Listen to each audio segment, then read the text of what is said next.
Hello guys, how are you all? Welcome back to RCB Pavilion. So today let's discuss about the disappointing test match loss, the fifth test match, and today's T20 and ODI series review, or you can call it as preview. So just look at those aspects of Indian cricket today. So before that, as usual, if you are new to my channel, if you like my content, please do subscribe, please do share, please do press that bell icon for all the notifications.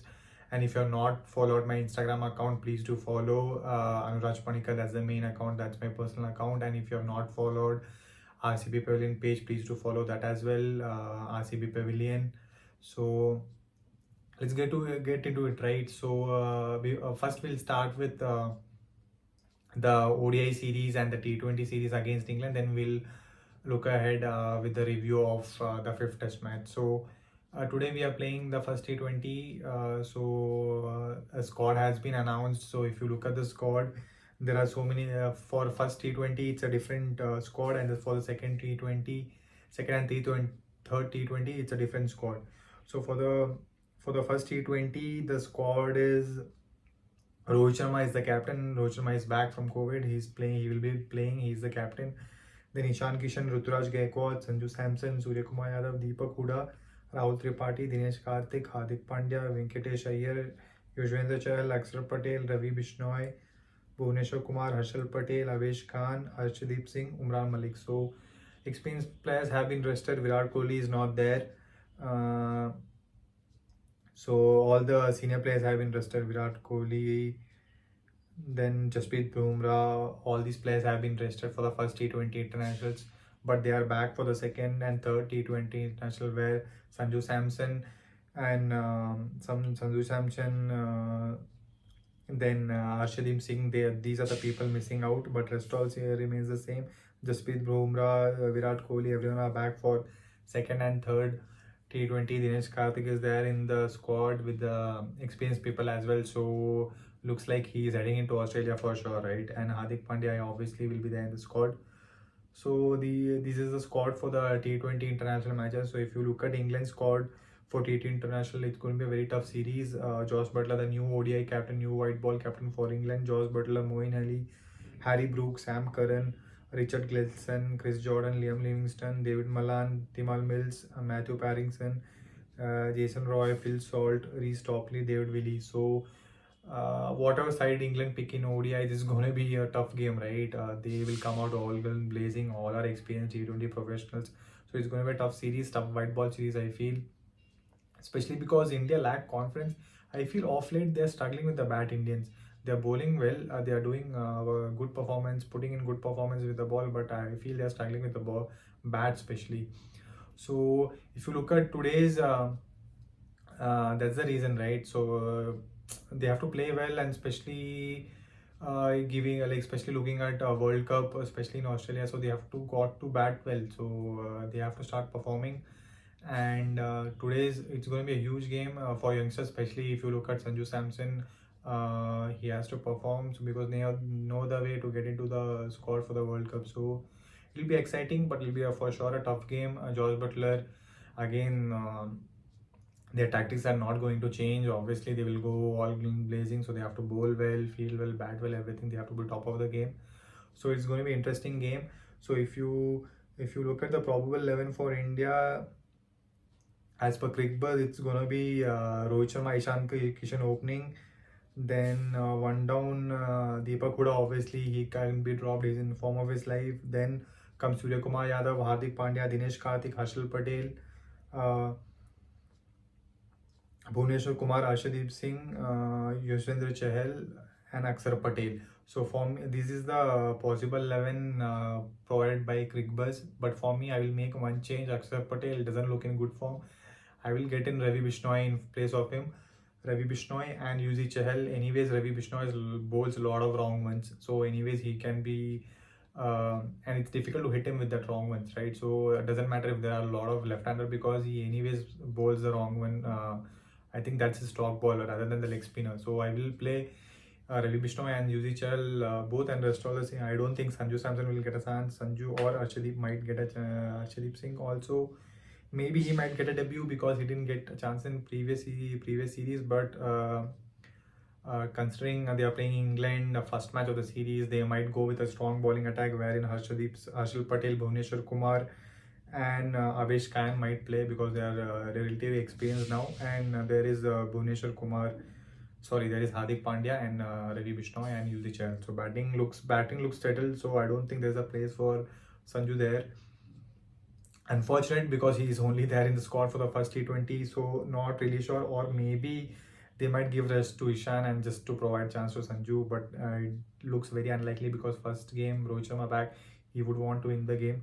So Rohit Sharma Ishan Kishan will open, Deepak Huda no brainer, one down, then Surya Kumar Yadav, Hardik Pandya batting looks settled. So this is pretty much the playing 11 for India, right? I will make one change, Ravi Bishnoi in place of Akshar Patel, and Avesh Khan will be my medium pacer for the first match because you have to win the first match. Avesh Khan, Harshal Patel, Bhuvneshwar Kumar, and all-rounder Hardik Pandya.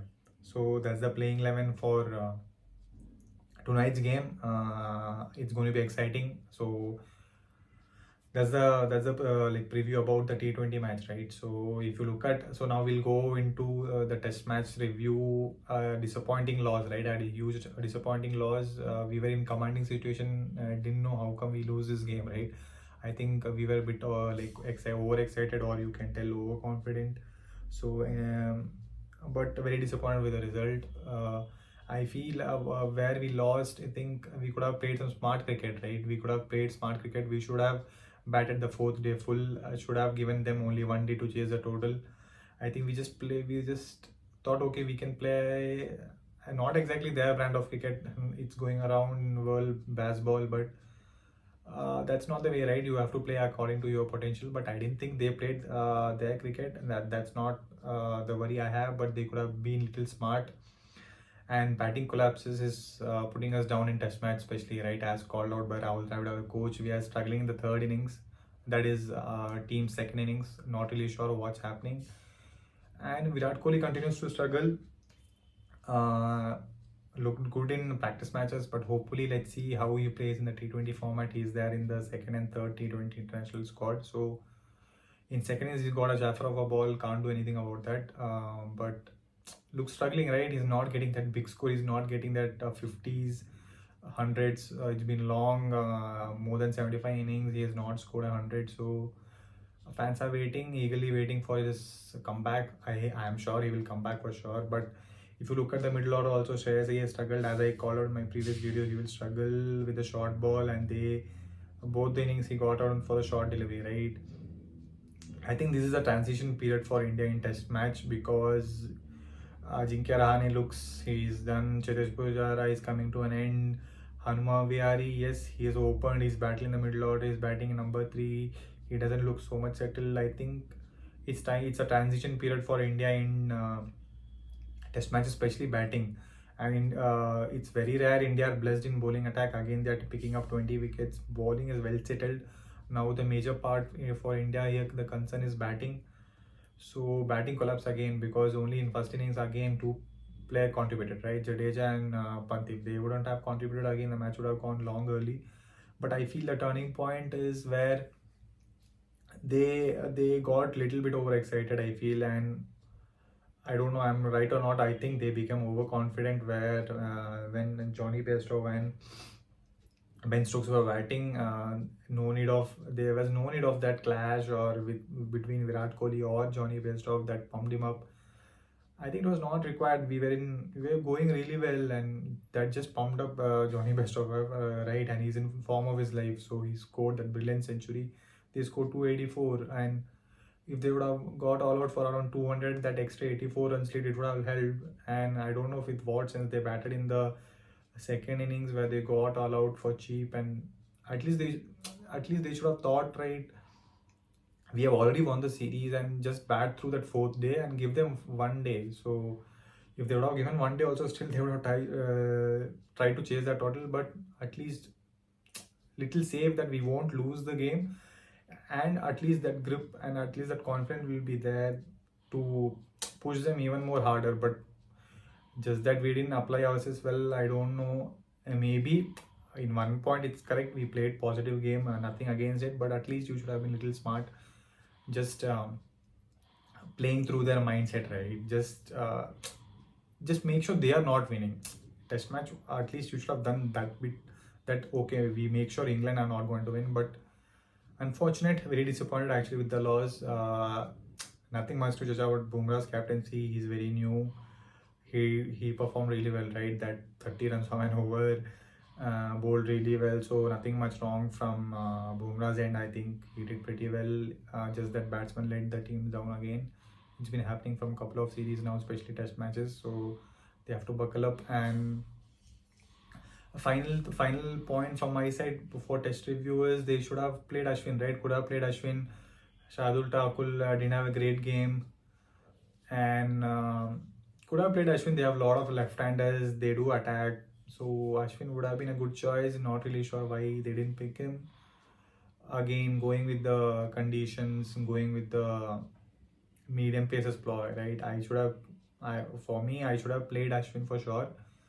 And it backfired in the end because Shardul Thakur didn't play pretty well. That's how it goes in cricket, right? If Shardul Thakur would have played a blinder of innings, or you would have taken a 3 or 4 for her, then it would have been a correct choice. So now, so nothing can be done about it, and it's a good thing that they backed him. But end of the day, it didn't work. But still, ifs and coulds will happen. They could have picked Chandra Ashwin, but unfortunate, very disappointing loss. But anyways, they could have played him, but that's nevertheless, the match is over now. Ifs and buts do happen in cricket, and it's mainly. And one more thing I want to point out here is the drop catches. So many drop catches again cost us the game in second innings. That Bairstow through Hanuma where he dropped Johnny Bairstow, right? So very disappointing with that.